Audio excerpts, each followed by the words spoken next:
अलंकार परिचय। अलंकार परिचय में शब्द अलंकार पढ़ा चुका हूँ। अर्था अलंकार का दूसरा अलंकार रूपक अलंकार, पहला उपमा में पढ़ा चुका हूँ। दूसरा आज मैं इसके बारे में बताना चाहता हूँ कि रूपक अलंकार की पहचान कैसे होती है, होता कैसा। प्रयास करूंगा बताने का, क्योंकि मैं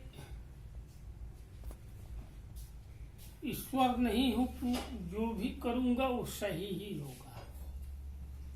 गलतियां त्रुटियां मानव से ही होती हैं। तो इसलिए अगर कहीं त्रुटियां समझ में आए तो उसके लिए क्षमा। आइए पढ़ते हैं। रूपक अलंकार, जहां उपमेय और उपमान में बहुत अधिक समानता यानी नजदीकी, एकदम नजदीकी, सन्निकट, समानता, बराबर, एक दूसरे के रूप में दोनों एक ही रूप में दोनों परिवर्तित हो गए, यानी एक ही रूप। समझ में नहीं आए कि ये क्या है। तो वहां करने के लिए उनमें अभेद बताया जाता है, उसमें कोई भेद ही अंतर ही नहीं रह जाता, एकदम बराबर हो जाते। करने के लिए उनमें अभेद बताया जाता है। अब उनमें अभेद कर कोई भेद नहीं, कोई अंतर नहीं होता है, वहां रूपक अलंकार होता है। अब पहचानने की रही विधि की, अब एक ही हो जाएंगे तो पहचानेंगे कैसे।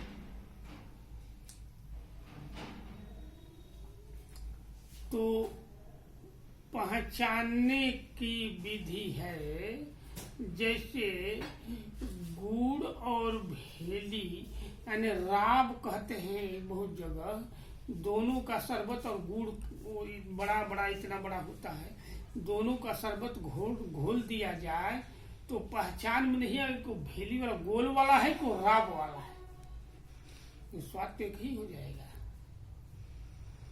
ठीक उसी तरह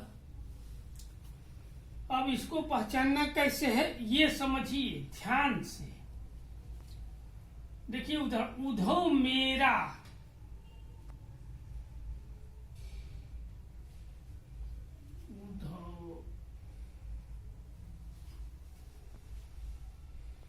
उधो मेरा हृदय तल था एक उद्यान न्यारा।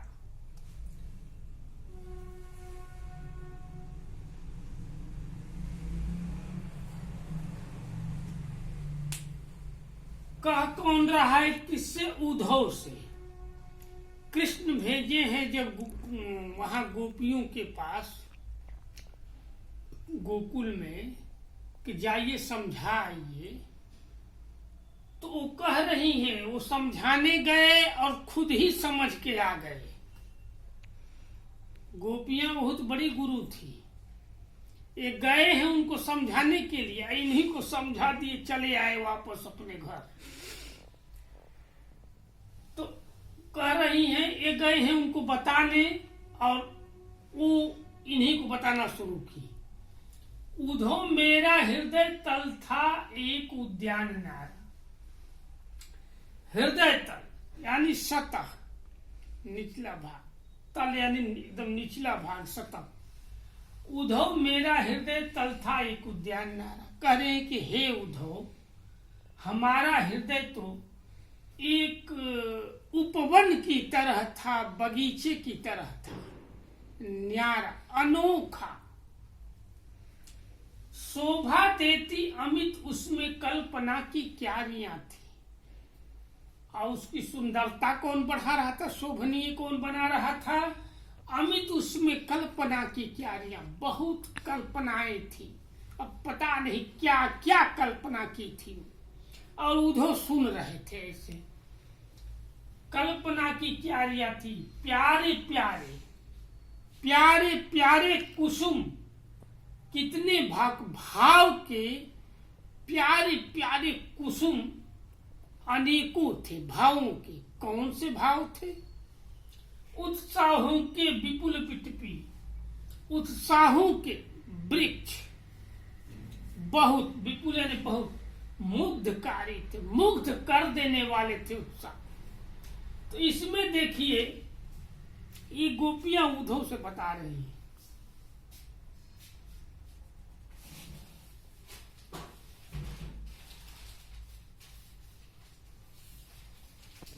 कि उद्धव मेरा हृदय, हृदय को लीजिए और उद्यान को लीजिए।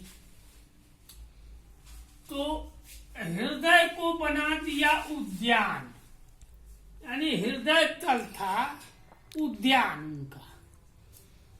अब देखिए शोभा देती अमित उसमें कल्पना की, कल्पना क्यारियां थी, कल्पना और क्यारियां एक। प्यारे प्यारे कुसुम कितने, कुसुम और भाव, उत्साहों और बिटपी। अब देखिए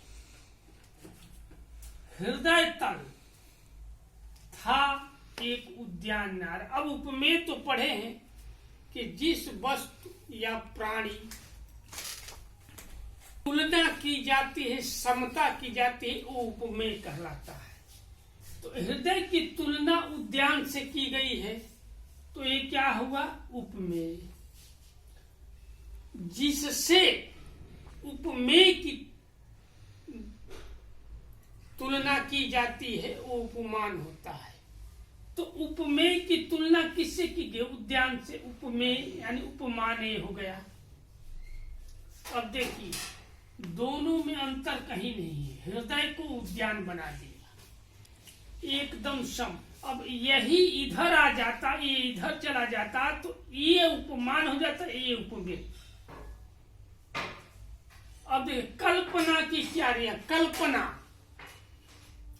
तो कल्पना की समानता की गई है, समता की गई है क्यारियों से, तो क्यारियां हुई उपमान, अपना हुआ उपमेय। कुसुम भाव, तो कुसुम कितने भाव के थे? अनेकों।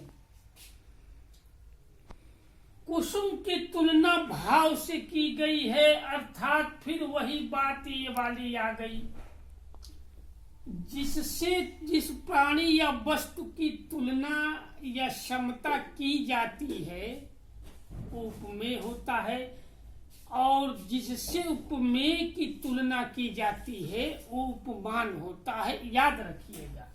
तो कुसुम की तुलना की गई है भाव से, तो ये हुआ उपमेय, ये हुआ उपमान। उत्साहों की तुलना बिटपी से की गई है, वृक्षों से की गई है, तो ये भी वही हुआ जो इनमें था। तो ये देखिए ये है रूपक, एक रूप दो अलंकार, एक पथिक दो रास्ते।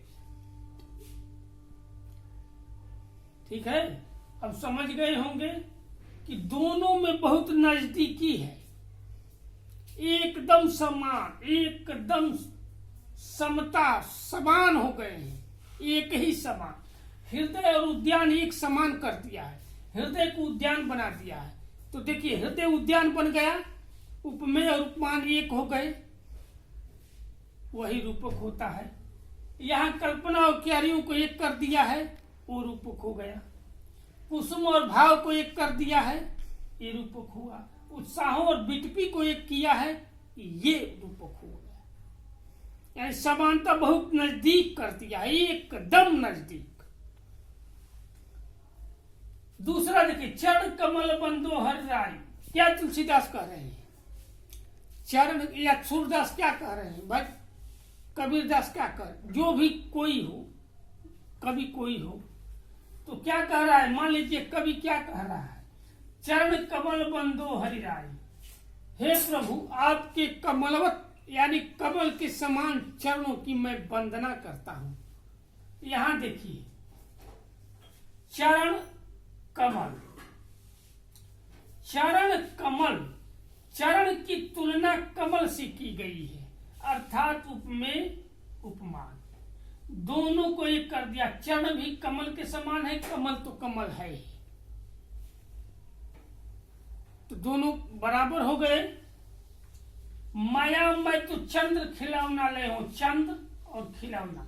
क्या कहते हैं कृष्ण अपने मैया से, मैया मैं तो चंद्र खिलौना, हे माता मैं ये वो खिलौना नहीं लूंगा, मैं चंद्र खिलौना लूंगा।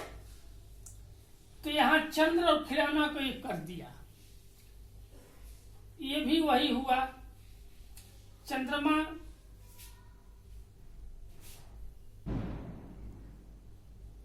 और खिलौना, ये भी वही हो गया। उदित उदयगिरि मंच पर, चौथा देखिए, तीसरा हो गया, उदित उदयगिरि मंच पर रघुबर बाल पतंग। कवि क्या कह रहे हैं, उदित उदयगिरि मंच पर, अर्थात उदयांचल जैसे उदयांचल पर्वत जैसे विशाल मंच पर रघुबर बाल पतंग, उस पर किसका उदय हुआ, रघुबर यानी रघुकुल के बाल सूर्य अर्थात श्री राम का उदय हुआ, अर्थात वो उस पे आ गए। ये देखिए, उदयगिरि और मंच को एक किया है, बालक और सूर्य को एक बना दिया है। बिकसे संत सरोज सब, प्रसन्न हो गए कौन, संत और सरोज। तो संत को सरोज यानी कमल बना दिए। जब सूर्य उदय होते हैं तो कमल खिल जाते हैं, ठीक वैसे ही जब विशाल मंच पर अरुणाचल पर्वत जैसे या उदयांचल पर्वत के समान मंच पर जो उदय हुआ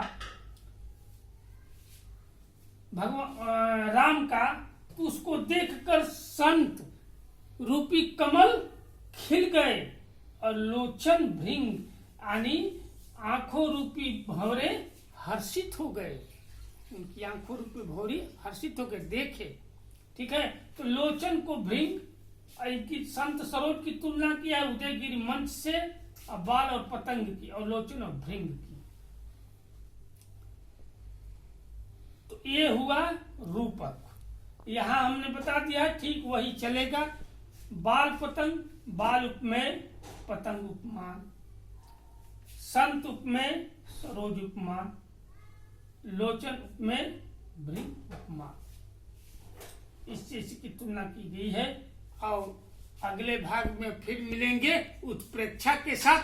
तब तक खूब पढ़िए, समझिए और विदा कीजिए।